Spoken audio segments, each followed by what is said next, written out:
Good afternoon, everyone, and welcome to Q. It's really good to see you all. Obviously, Chris and Anth are away in Salt Lake City doing their thing out there, so it's been left to us guys to run it. So we really hope that what we've put together for you tonight, you really enjoy. But just before we get started, Jean Potter, we all know and love her. She's an absolute fantastic member of the Q community here. She received some quite distressing news today. In the family. And you know, with these situations, it's always tough because you're aware that you're not experiencing it, but yet at the same time, it's very real to somebody. And sometimes you ask, well, what is it that you can give?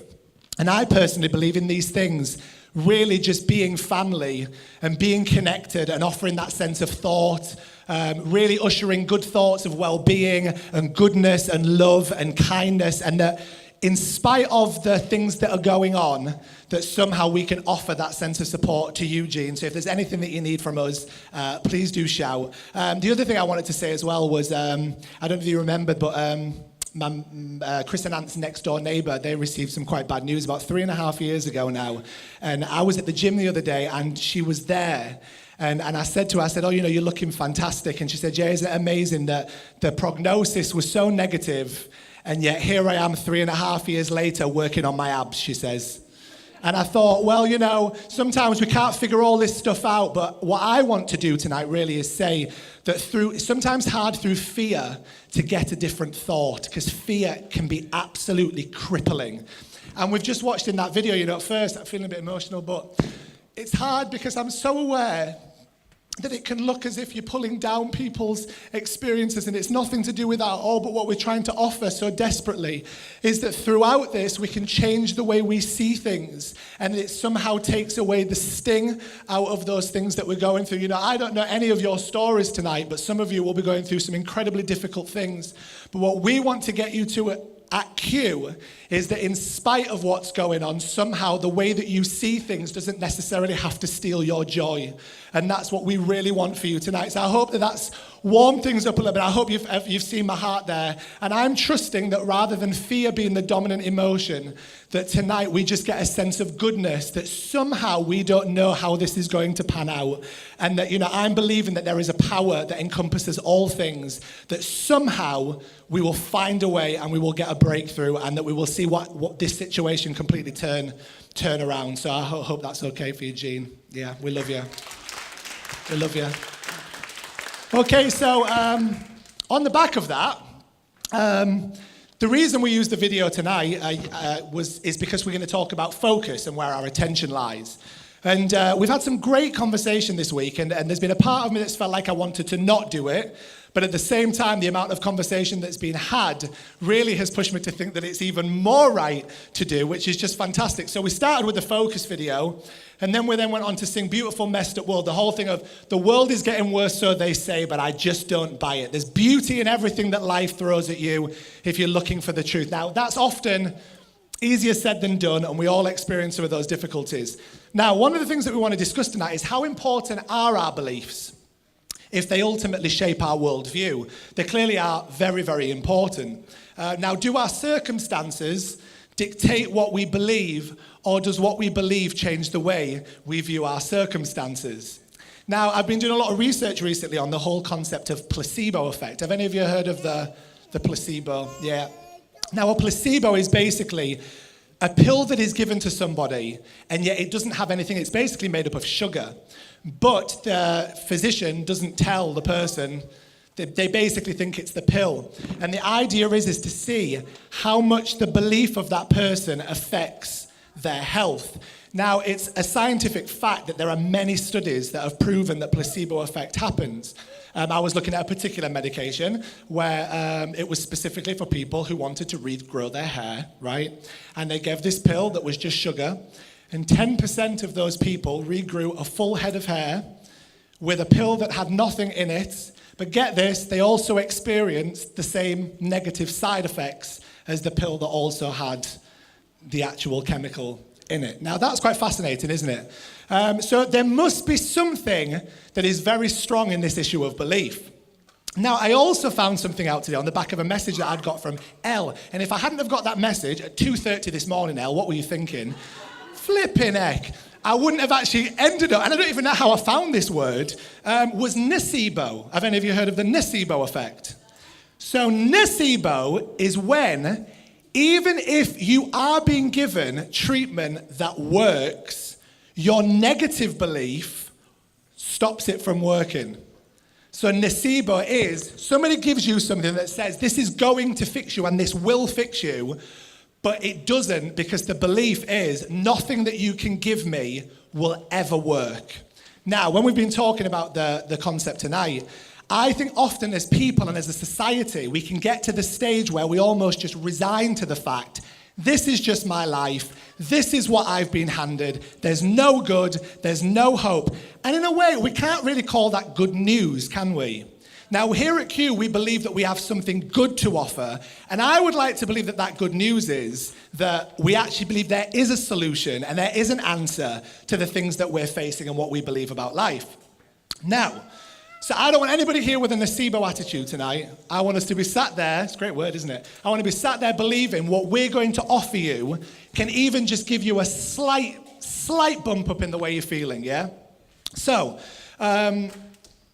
it's interesting because it talked about focus in the first video, and we've talked here a lot about the common enemy concept, where people tend to unite and talk about things that they agree with and that they feel the same over. Now, what's interesting about that is that doesn't do us actually any favors. Now, it might make us feel unified, but often what happens, the more we unify with people who are feeling the same as us, we tend to talk about the very same problems. And whilst we're talking about the very same problems, we wonder why then we still feel as bad about the issues that we're facing. It's interesting because I follow a lot of people on social media, YouTube, things like that, groups, where if I put a comment that disagrees with a particular mentality and says, but come on guys, I'm sure we can just think a little bit better about this, I get blocked. Now, that really spoke to me this week because there was a particular instance where it happened, and I thought, why is it that when we offer a solution to some sort of pain, the instant response is, I don't want you offering me that? And we've got to ask the question, do we really want to sometimes get out of where we are? Or have we just become so comfortable that we don't almost think there is any other option to how we live? Now, just briefly, before we move on to the next set, most of you know the story of Adam and Eve, right? Now, a lot of people teach it as the beginning of time, the actual physical creation story of when life started. I personally, I'm not so sure whether I believe that, but I do believe that as a piece of literature, I believe it's incredibly insightful to how we can understand humanity and where we've got to. Now, it all began with the garden, connection, oneness, Adam and Eve walking with God, eating from the tree of life. Everything that they needed was flowing to them continuously. There was then a suggestion was a serpent, literally a serpent, that suggested that somehow things weren't okay, that actually you could be more than this, and you could have your eyes open and you can see everything as it is. So they take this fruit, which was an apple, right? An apple. Now with the eating of that fruit came the gushing in of this thing called good and bad, right and wrong, nice, ugly, comparisons. All of a sudden, they could see things like they'd never seen things before. Do you see, we've gone from being unified and aligned and centered with God in the garden, eating from the tree of life, allowing everything to flow, to all of a sudden getting our eyes on something that clearly caused a problem. It said, then the both of them looked down and saw that they were naked. Nakedness had never been a problem before, but all of a sudden, it was causing a problem. So, where are we going with all this? Most of our beliefs are formed because of a comparison-based mindset. We are constantly looking at others and assessing where we are in relation to where we think that they are. So if we don't have money, we feel shortage. If we don't have a partner that we want, we feel shortage. If we want particular kids, or we think their kids are better than mine, we feel that there's a shortage. You get where I'm going with all of this? Comparisons, we're comparing ourselves all the time. But where the lie comes is that we believe that them having more somehow makes them happier. Do you see the problem here? So we've often said that people with no money can be happy and people with lots of money can be happy, but the opposite can also apply. So what we want to get across to you tonight, it's not about the stuff, it's about what you believe. We want tonight to get back to the place of oneness, the sense of connection that never falters in our life's journey, to encourage us to take our eyes off that which we lack and lift our sights to the endless possibilities of what can be. Our quest for joy will continue. So that's your welcome. I hope that makes sense. Good evening. I get to share a story with you. It's a story about a Mexican fisherman. So an American investment banker was at the pier of a small coastal Mexican village when a small boat arrived at the dock with just one fisherman in. Inside the small boat were several large yellowfin tuna. The American complimented the Mexican on the quality of his fish and asked how long it took to catch them. The Mexican replied, "Only a little while." The American then asked, "Why didn't you stay out longer and catch more fish?" The Mexican replied, "I have enough to support my family's immediate needs." The American then asked, "But what do you do with the rest of your time?" The Mexican fisherman said, "I sleep late, fish a little, play with my children, take siestas with my wife Maria, and stroll into the village each evening where I sip wine and play guitar with my amigos. I have a full and busy life." The American scoffed, "I am a Harvard MBA and could help you. You should spend more time fishing and with the proceeds buy a bigger boat. With the proceeds from the bigger boat, you could buy several boats. Eventually, you would have a fleet of fishing boats. You would instead of selling your catch to a middleman, you could sell directly to the processor, eventually opening your own cannery. You would control the product, processing, and distribution. You would need to leave this small coastal fishing village and move to Mexico City, then LA, and eventually New York City, where you will run your expanding enterprise." The Mexican fisherman asked, "But how long will all this take?" To which the American replied, 15 to 20 years. "But what then?" asked the Mexican. The American laughed and said, "Oh, that's the best part. When the time is right, you would sell your company stock to the public and become very rich. You would make millions." "Millions? Then what?"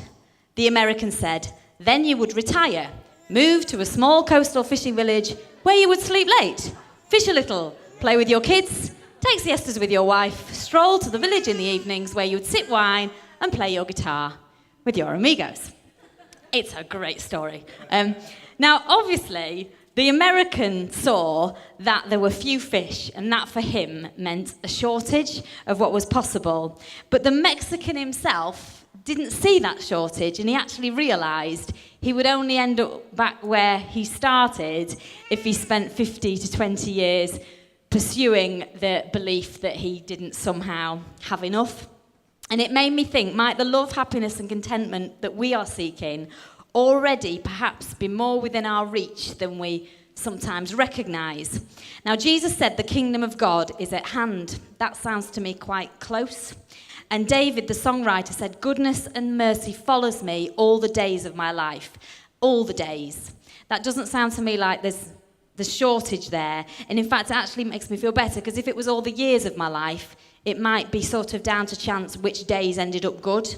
But if there's somehow goodness in every day, and somehow all of the source of everything good is at hand, I think that sounds like there might be a chance that at least once a day I hit something good. And that's going to be good news. The Mexican says, "I have enough to support my family's immediate needs." And I think sometimes what we have to be willing to look up and see is that right now, somehow, there's enough for what you need. And perhaps this next clip explains a little bit why we sometimes might find that tricky to grasp.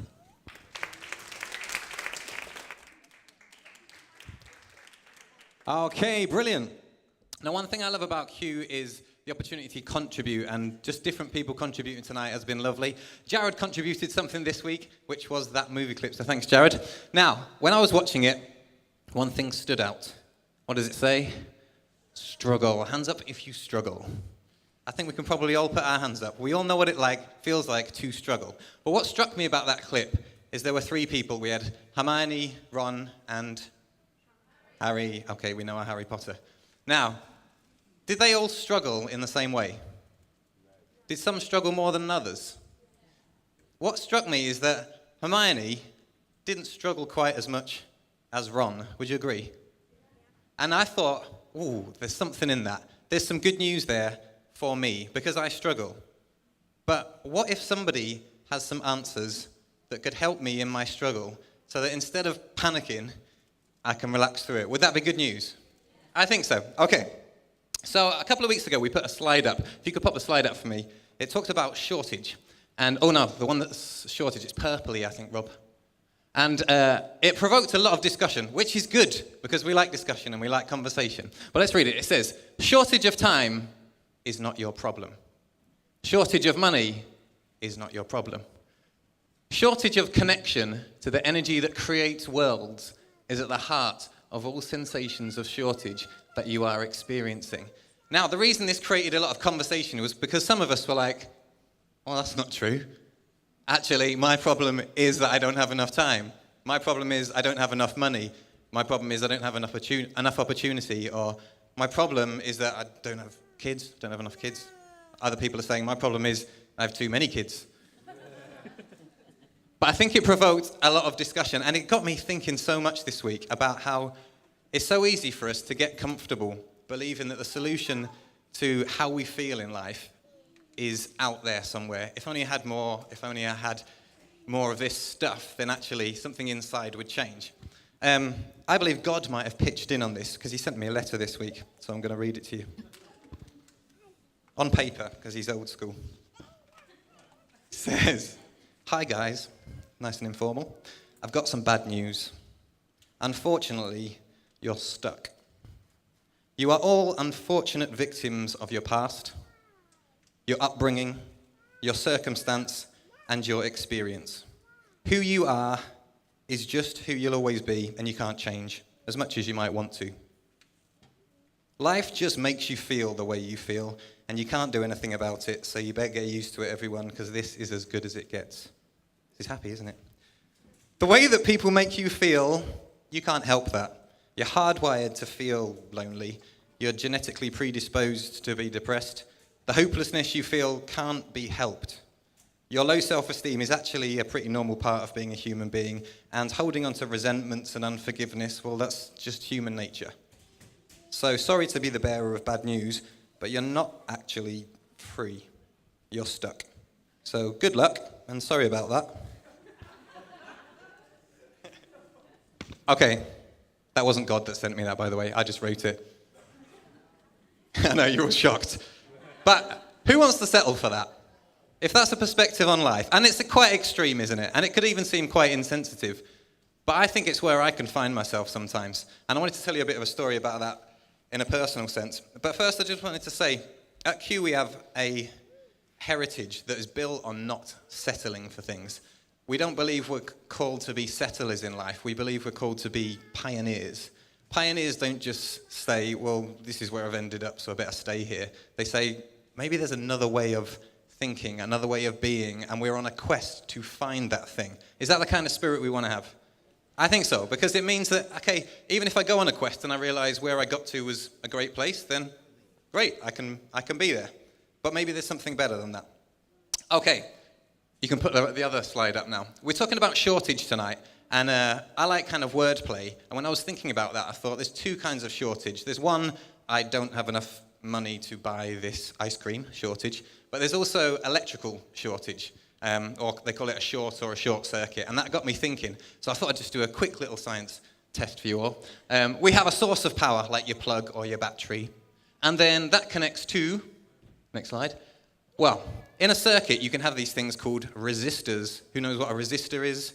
Okay, the basic idea, I'm not super clever, but the basic idea I got from Wikipedia is that resistors resist. I know, it's deep, isn't it? But resistors basically resist. They stop the flow of electricity. So we have low resistance or we have high resistance. Next slide, please, Rob. Now, if we have low resistance, then actually lots of power flows through. If we have high resistance and we resist lots, limited power flows through. I think I'm fairly safe that that's the basics. It probably is a little more complex than that, but that's the basic idea. Now, the reason I thought this was quite inspiring is I thought, sometimes I feel like I have not much energy flowing through me. Sometimes I just feel like there's not a lot of power going on. And I could just say, well, I had a busy day. But a lot of the time, it's because I'm putting up some kind of resistance to maybe all of the goodness that is flowing all around me. And I think the big resistance we put up in life is what Joel was talking about earlier, comparisons. We look at what we have, we look at what other people have, and suddenly we think, actually, my life isn't quite as good as I thought it was because they've got that and I haven't got this. And that happened to me this week, and I just wanted to tell you about that before we do the next video.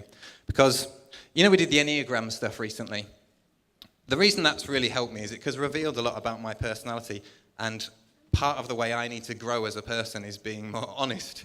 Because I tend to just be like, woohoo, everything's cool, and I just put on a nice performance about everything. But actually, I think being honest is a way that I'm going to grow as a person. So, something happened to me last week. I was just on the interweb, surfing around, and I thought of a friend of mine who I've been friends with for a long time, and he's a musician. And I found out online that he just made an album, and I had to listen to it, and it was brilliant. It was really, really good. And so how did I feel?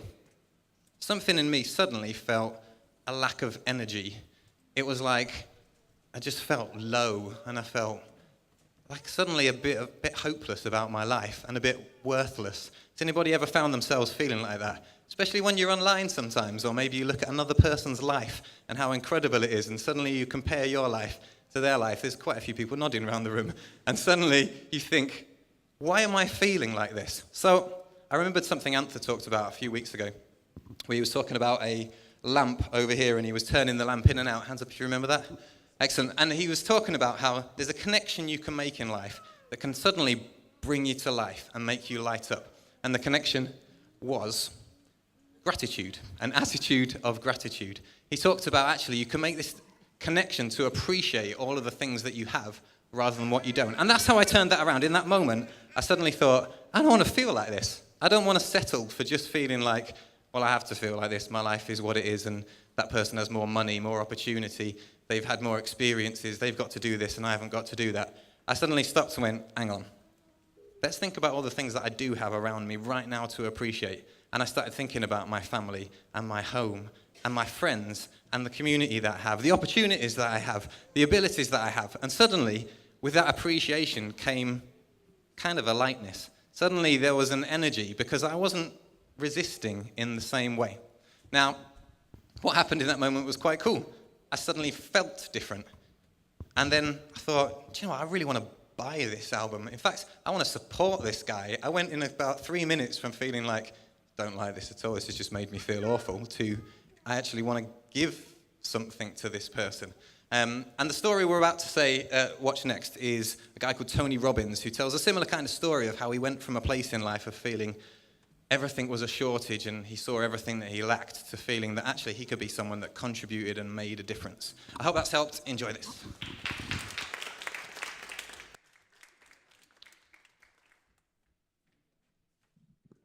Wasn't that Dory video awesome?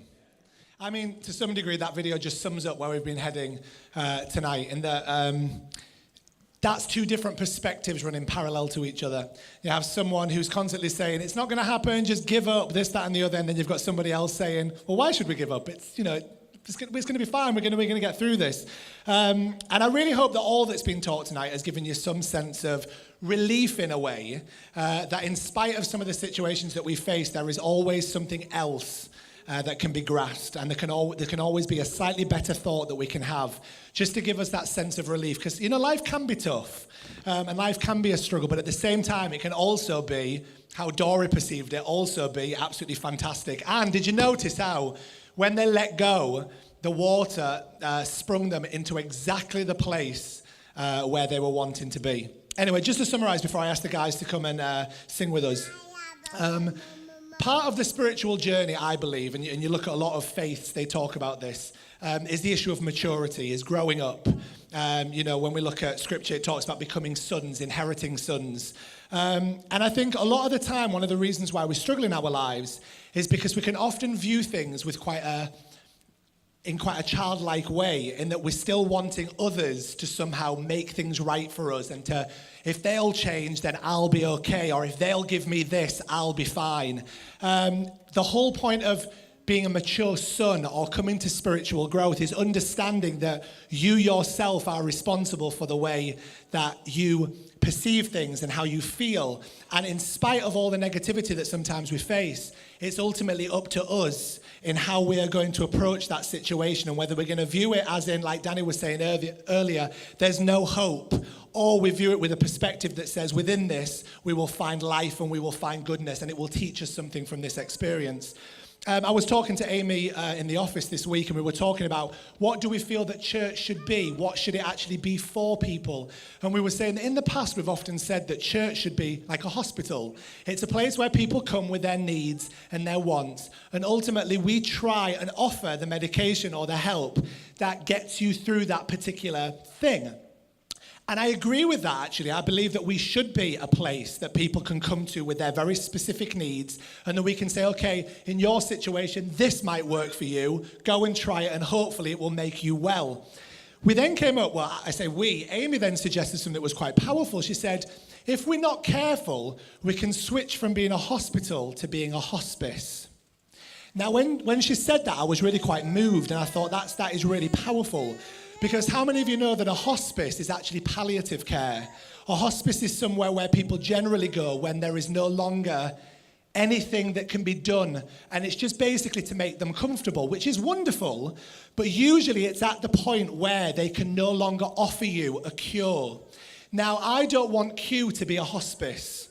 I don't want Q to be a place that we say, come along and just basically, like Danny said, live out your life, just coping, just, hoping that, well, I hope I get through tomorrow. We want it to be somewhere where we really do have the answers and the keys that are going to be able to release you into a really, really joyful way of being. That's what we really want for people. And it's what I want for me. I'm not fully there, but I really do want that to be my life story. I don't want to get to the end of my life thinking, well, wasn't that a sludge? Wasn't that just, I say sludge, wasn't that really difficult and hard? I want it to be that in spite of all the experiences, positive and negative, we get to the end of our lives thinking, well, wasn't that a blast? Yeah? And I really want that to be our story. So we're going to finish with, your latter will be greater, because I really think it's important to declare what we want to see, not declare what necessarily either we're going through or been through. We're going to set our sights just a little bit higher and trust that, like Jenny was saying, let's not think about months or years ahead. Let's just think about right now, in this moment, this experience is going to be better. It's going to be greater. And let's make it the final declaration of this afternoon. And hopefully you'll go out those doors feeling just a little bit more enlightened. Yeah? Here we go.